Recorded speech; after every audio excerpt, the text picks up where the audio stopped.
يهد الله فلا مضل له ومن يضلل فلا هادي له وأشهد أن لا إله إلا الله وحده لا شريك له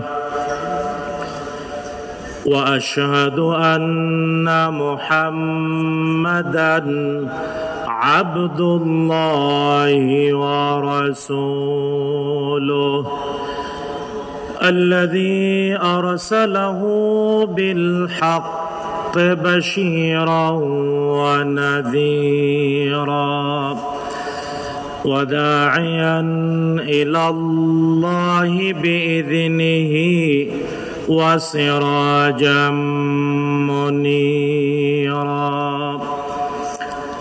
فقد قال الله جل جلاله في كلامه المجيد والفرقان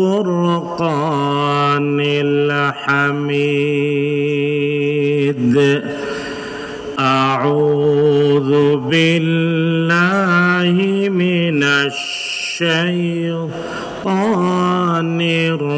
الرجيم بسم الله الرحمن الرحيم إن الله وملائكته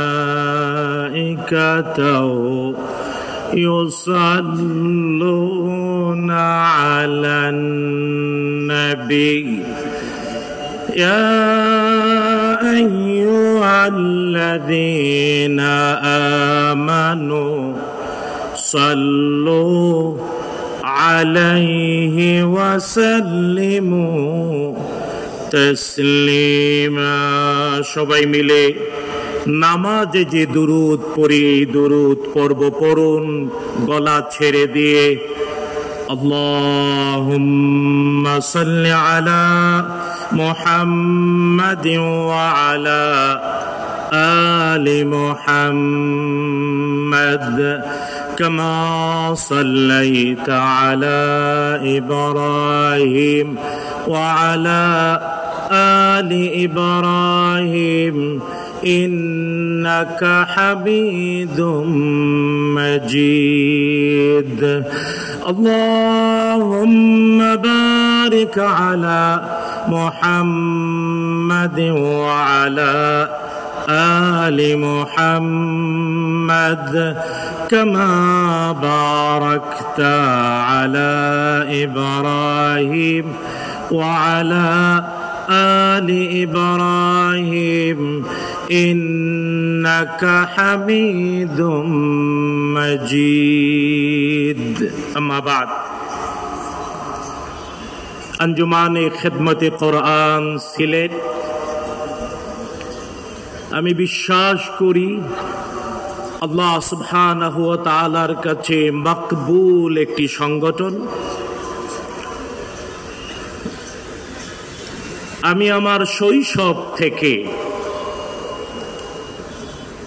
এই সংগঠনের কোরআনের তাফসীর শুনি এবং বলতেই পারি আমরা আঞ্জুমানের সন্তান এবং আমি বিশ্বাস করি আজকের এই ময়দানে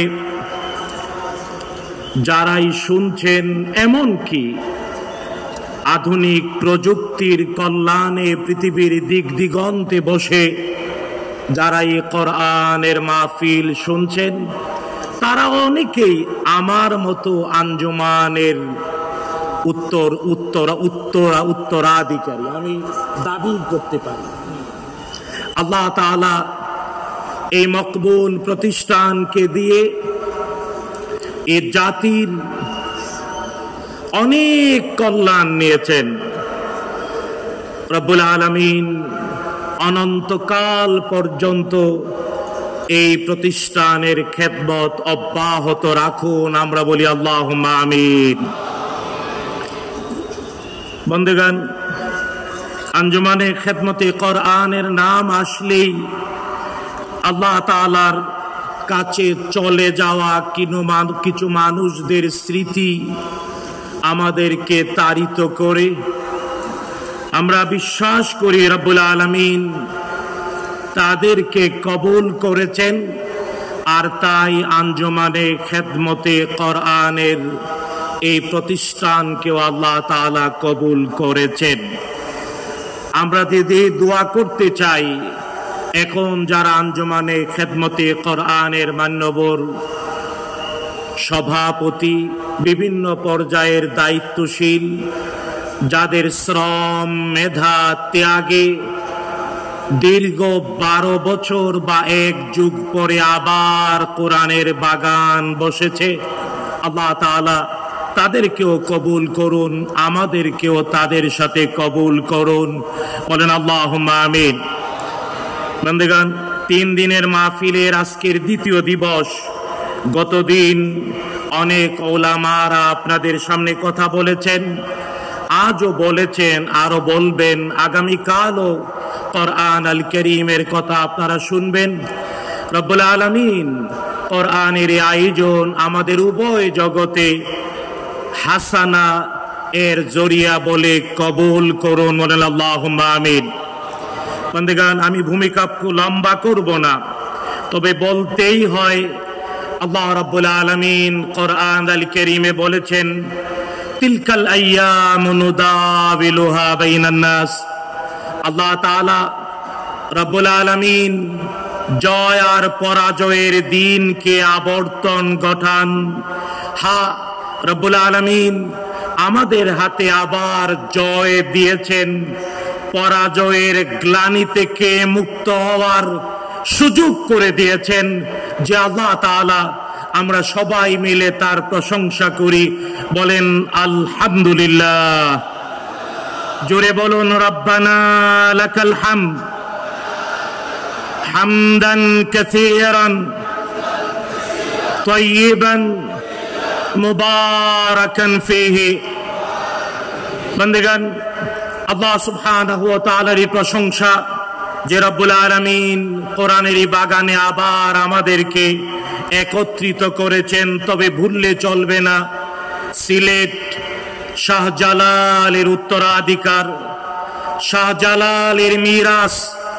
যদিও আজকে থেকে 700 বছর আগে শাহজালাল আমাদের এই সিলেটে এসেছিলেন বটে, কিন্তু তিনি আজও প্রাসঙ্গিক, আজও প্রাসঙ্গিক। দেখুন, আমি মিলিয়ে দিতে চাই, তিলকাল আইয়ামু নুদাবিলুহা বাইনান নাস। দেখুন, শাহজালাল যখন এসেছিলেন, প্রেক্ষাপট ছিল শেখ বুরহানুদ্দিন তার নবজাতকের আকিকা করেছিলেন। এই জন্যে এই অপরাধে শেখ বুরহানুদ্দিনের হাত কেটে দেয় এক পৌত্তলিক। নাম জানেন আপনারা? শুধু তাই না, বুরহানুদ্দিনের নবজাতক সন্তানকে হত্যা করা হয়। এর বিপরীতে মাজলুমের সাহায্যে শাহজালাল মুজাহিদ হিসেবে 360 জন নিয়ে এসেছিলেন। কিন্তু আজও শাহজালাল আজও প্রাসঙ্গিক, কারণ আজও পৌত্তলিক শক্তি আমাদের সন্তানদেরকে পৃথিবী থেকে বিদায় করছে। আমরা ভুললে চলবে না, আজ ভুললে চলবে না। শাহজালাল তার আগমনের কারণে গৌর গোবিন্দ যেমন পালিয়েছিল, আজ গৌর গোবিন্দর উত্তরসূরিরাও পালিয়েছে।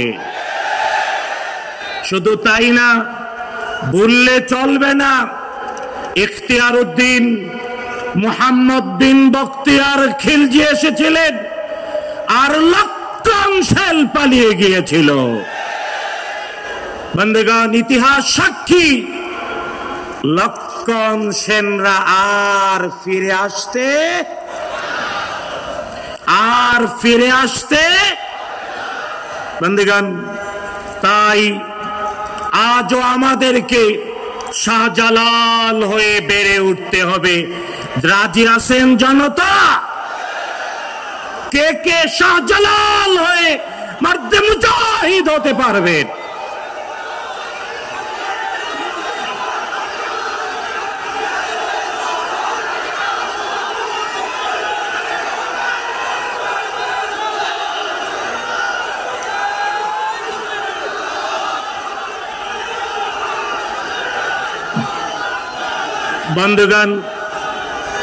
বন্ধুগণ, তবে এটা ভুললে চলবে না, মুসলমান এই পৃথিবীতে সংখ্যায় কম না, কিন্তু আজও পৃথিবীর দিক বিদিকে আমরা মজলুম আর নির্যাতিত।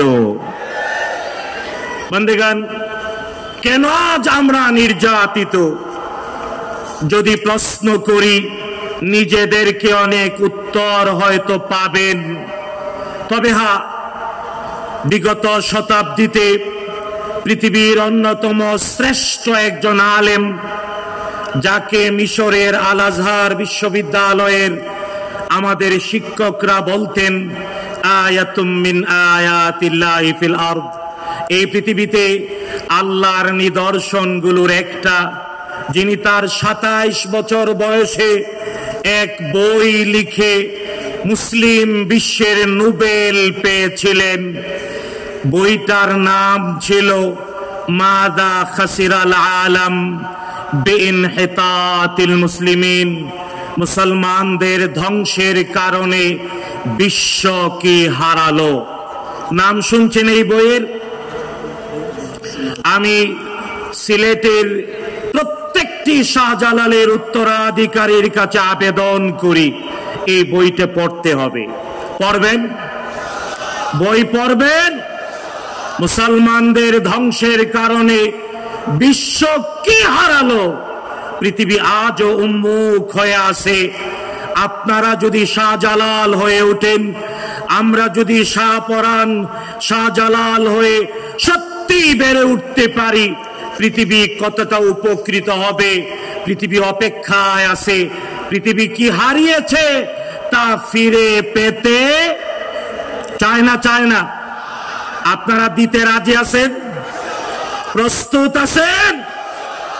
বন্ধুগণ, এই বইয়ের লেখক সৈয়দ আবুল হাসান আলী হাসানি আন-নাদভী, তাকে আরবের উলামারাও অনেক মানতেন। একবার আরব বিশ্বের উলামারা তাকে প্রশ্ন করেছিলেন, পৃথিবীতে উলামারা সবাই মিলে সৈয়দ আবুল হাসান আলী হাসানি আন-নাদভীর কাছে জানতে চাইলেন, মুসলমান সংখ্যায় অনেক, সম্পদও আছে, ভূখণ্ডেও মুসলমান অনেক, তারপরেও পৃথিবীতে মজলুম আর নির্যাতিত কেন? সৈয়দ নাদভী একটি গল্প বলে এর উত্তর দিয়েছিলেন। আজ সিলেটের এই মাঠে লক্ষ জনতার উচিত এই গল্পটা শোনা। রাজি আছেন? শুনবেন? সৈয়দ নাদভী বললেন, কৃষকরা ফসলে যখন পাকা ধরে ফসল, কৃষক খেতে ফসল ফলায়, কিন্তু পাখিরা ফসল নষ্ট করে। তাই পাখি যাতে ফসল নষ্ট করতে না পারে, এই জন্যে কাকতারোয়া দেয়। কি দেয় বলেন? সিলেটের লোকজন বুঝে না? কাকতারোয়া। ফসলের মাঠে একটা বাঁশ, মাঝখানে আরেকটা বেঁধে পুরনো গেঞ্জি অথবা শার্ট দিয়ে মাথার মধ্যে একটা পুরনো পাতিল দেয়। এটাকে বলে কাকতারোয়া। কি বলে? আপনারা চিনছেন কি? হাসাই চিনছেন না চিনেন নাই? কৃষক তার ফসল রক্ষা করার জন্যে মাঠে কাকতারোয়া দেয়। সৈয়দ নাদভী বললেন, পাখিদের মধ্যে যাদের চিত্ত দুর্বল, ওরা কাকতারোয়া দেখে পালিয়ে যায়, মনে করে মানুষ দাঁড়িয়ে রয়েছে। তাই ফসলের ক্ষেতে নামে না।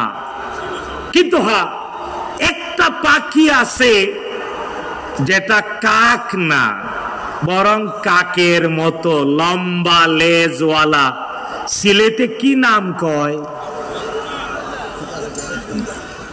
ফেসকুন্দা। সিলেটে কি কয়? ওই ফেসকুন্দা ওই কাকতারুয়ার মাথায় বসে কি করে?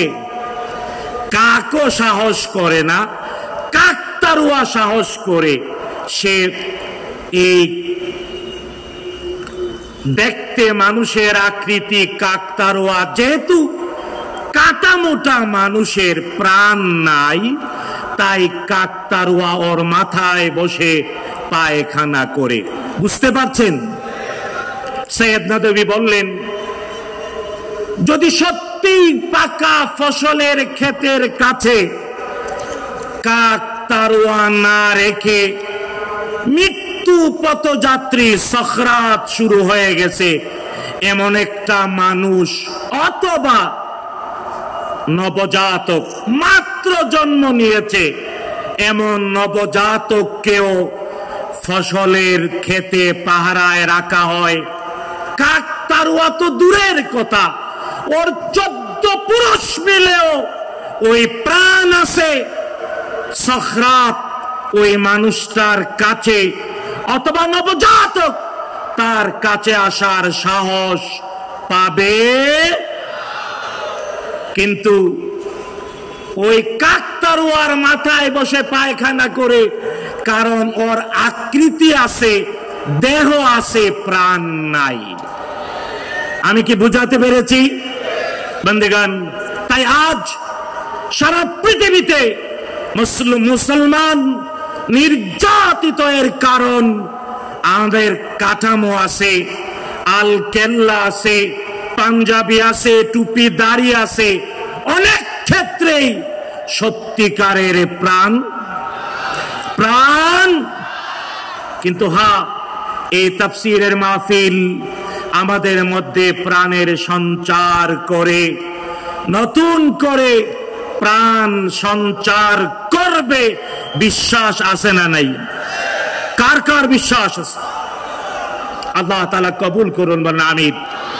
কোরআন আমাদের ঠিকানা, কোরআন আমাদের হৃদয়ের শক্তি, কোরআন আমাদের প্রাণের স্পন্দন।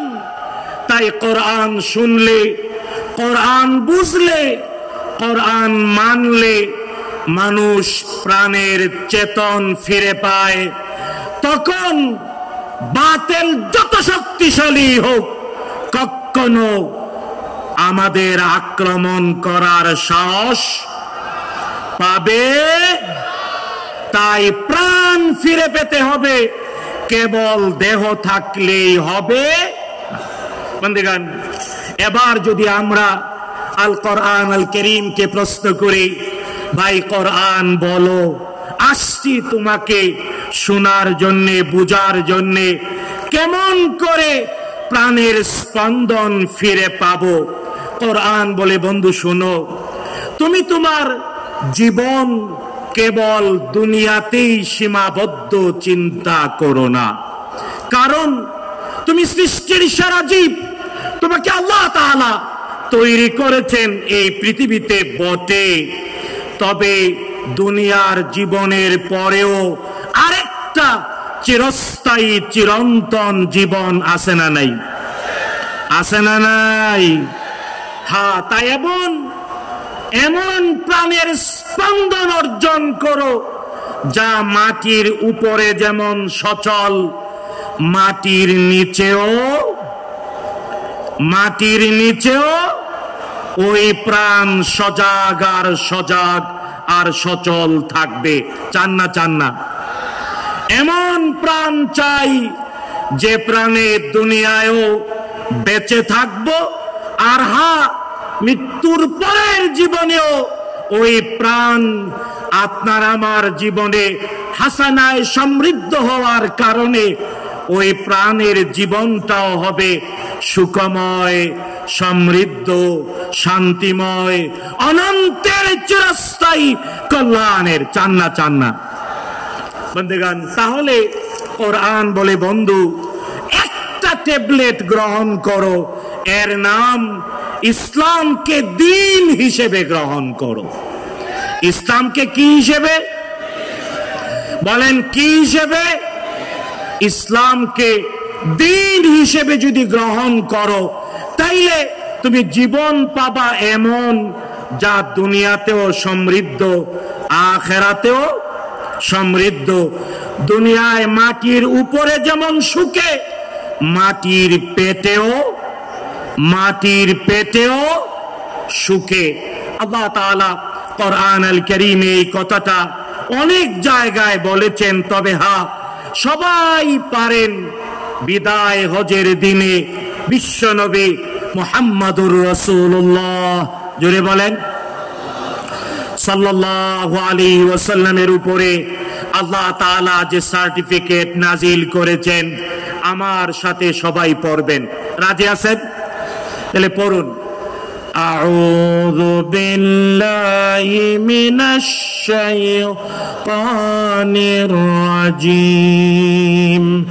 বিসমিল্লাহির রাহমানির রাহিম।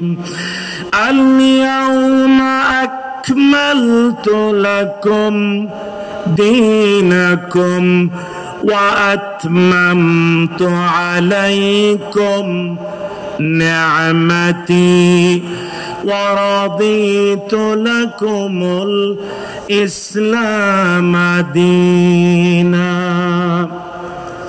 رب العالمين বিশ্বনবী মুহাম্মদুর রাসূলুল্লাহ সাল্লাল্লাহু আলাইহি ওয়াসাল্লামের উপরে বিদায় হজের দিনে আরাফার মাঠে রাসূলুল্লাহ সাল্লাল্লাহু আলাইহি ওয়াসাল্লাম আরাফার মাঠে পৌঁছে জাবাল রাহমার আঙ্গিনায় জোহরের ওয়াক্ত হওয়ার আগে কিছু সময় বিশ্রাম নিচ্ছিলেন। বিশ্রাম নেওয়া শেষ হলো, নাজিল হলেন জিবরিল আলাইহিস সালাম। এই আয়াত আল কারীমা নিয়ে রব্বুল আলামিন বললেন, আল ইয়াউমা আকমালতু লাকুম দীনাকুম। আজকের এই দিনে, আজকের এই বিদায় হজের এই দিনে হে মুহাম্মদুর রাসূলুল্লাহ সাল্লাল্লাহু আলাইহি ওয়াসাল্লাম, আপনার মাধ্যমে এই দিনকে পরিপূর্ণ করে দিলাম। কার কথা? আল-ইয়াওমা আকমালতু লাকুম দীনাকুম ওয়া আতমামতু আলাইকুম নি'মাতি। দিন যেহেতু পরিপূর্ণ, তাই নিয়ামত পূর্ণ করে দিয়েছেন কে? কে? শুধু তাই না, রব্বুল আলামিন বললেন, ওয়া রাদিতু লাকুমুল ইসলাম দীনা। ইসলামকে দিন হিসেবে সন্তুষ্ট হয়ে গিয়েছেন কে? কে? আল্লাহ তাআলা। তাই ইসলাম সাধারণ একটা ধর্ম নয়, পৃথিবীতে অনেক ধর্ম আছে, কিন্তু দিন একটাই, এর নাম ইসলাম। বন্ধুগণ, সন্দেহের কোনো কারণ নাই, আপনারাও জানেন। কারণ মৃত্যুর পরে মুনকার নাকির সবাইকে প্রশ্ন করবে না? মুনকার নাকির প্রশ্ন করবে। এর একটা প্রশ্ন, ওয়ামা দীনুক, ওয়ামা। তাই দিন যে ইসলাম, মুনকার নাকিরের প্রশ্নের জবাব দেওয়ার জন্যও পৃথিবীতে দিন হিসেবে ইসলামকে প্রতিষ্ঠিত করতে হবে না? বন্ধুগণ, অনেক লোকজন আছে মূর্খ, বুঝে না, জানে না। বাপদাদা মুসলমান, সেও নিজেকে মুসলমান দাবি করে, কিন্তু ইসলাম যে দিন এটা বুঝে না, এটা মানতে চায় না, উল্টা পাল্টা করে। আসে না নাই? তাই আমরা সবাই বিশ্বাস করি ইসলাম হলো দিন। আর ইসলামকে দিন হিসেবে যারা মানে, যারা প্রতিষ্ঠা করে, দিনের উপরে যারা প্রতিষ্ঠিত থাকে, তার দুনিয়াও শান্তির, মাটির নিচটাও শান্তি আর আরামের। তাই আমরা আজকে যে আসছি, আমরা এমন জীবন পাওয়ার জন্য এসেছি যে জীবন দুনিয়ায় হবে সুখের, আখিরাতেও হবে। চাই না বন্ধুগণ? অনেক লম্বা কথা বলবো না, আমার সময় খুব বেশি না। আমি চেষ্টা করব সময়ের মধ্যে মৌলিক কয়েকটা পয়েন্ট বলার জন্য। আমরা সবাই একমত এ ব্যাপারে, ইসলাম হলো দিন। ইসলাম কি? ইসলাম কি বন্ধুগণ? আল্লাহ রাব্বুল আলামিন কোরআন আল কারীমে আরো স্পষ্ট করে বলে দিয়েছেন, যারা পারেন আমার সাথে পড়েন। রব্বুল আলামিন বলেছেন, ইন্নাদ-দীনা ইনদাল্লাহিল ইসলাম। আবারও পড়েন, ইন্নাদ-দীনা ইনদাল্লাহিল ইসলাম। নিশ্চয়ই আল্লাহ তাআলার কাছে একমাত্র দিন, এর নাম।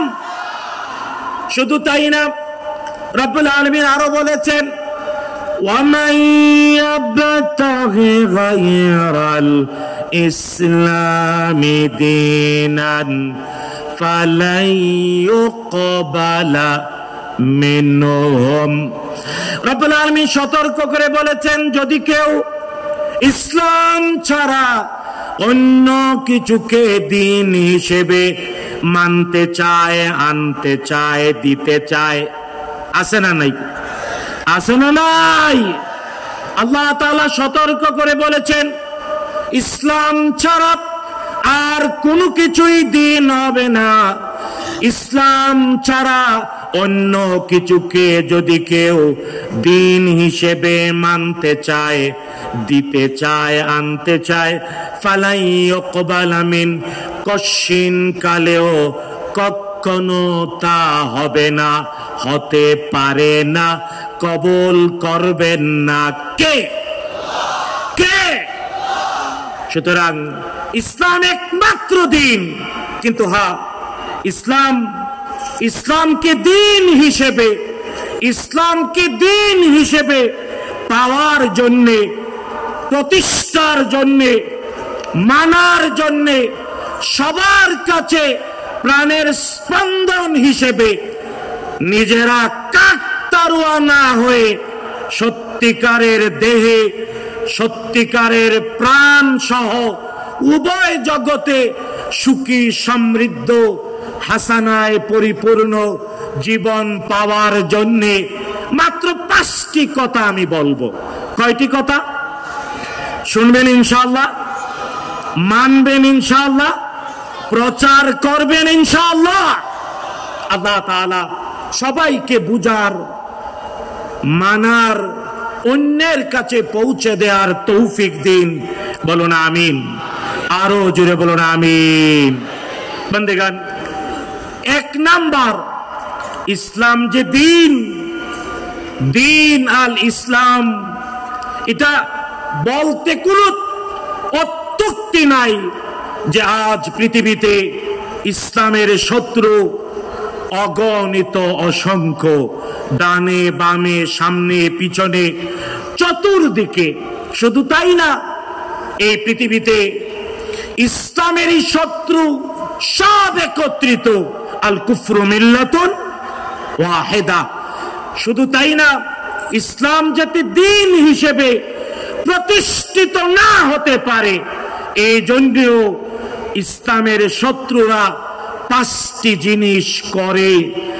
ওরা করে ইসলামকে দিন হিসেবে প্রতিষ্ঠা যাতে না হয়, আমরা শত্রুরা যাতে ইসলামকে কলঙ্কিত না করতে পারে, বরং ইসলাম দিন, মরলে পরেও মুনকার নাকিরের প্রশ্নের জবাবে ইসলামকে দিন হিসেবেই বলতে হবে, আর না হয় মুক্তি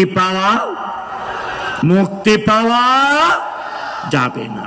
বন্ধুগণ, আজকের পৃথিবীর ইসলামের শত্রুরা মুসলমানদেরকে, ইসলামকে, দ্বীনকে ধ্বংস করার জন্যও এই 5টি অস্ত্র ব্যবহার করে।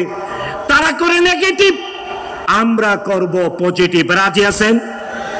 1 নাম্বার, ইসলাম দ্বীন, আর দ্বীন হওয়ার কারণে ইসলাম আমাদেরকে কিছু আখলাক শিখায়, চরিত্র শিখায়।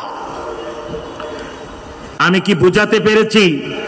ইসলাম তার প্রত্যেকটি ধারক বাহককে কিছু আখলাক, কিছু চরিত্র, কিছু বৈশিষ্ট্য বাধ্যতামূলক গ্রহণ করতে শিখায়।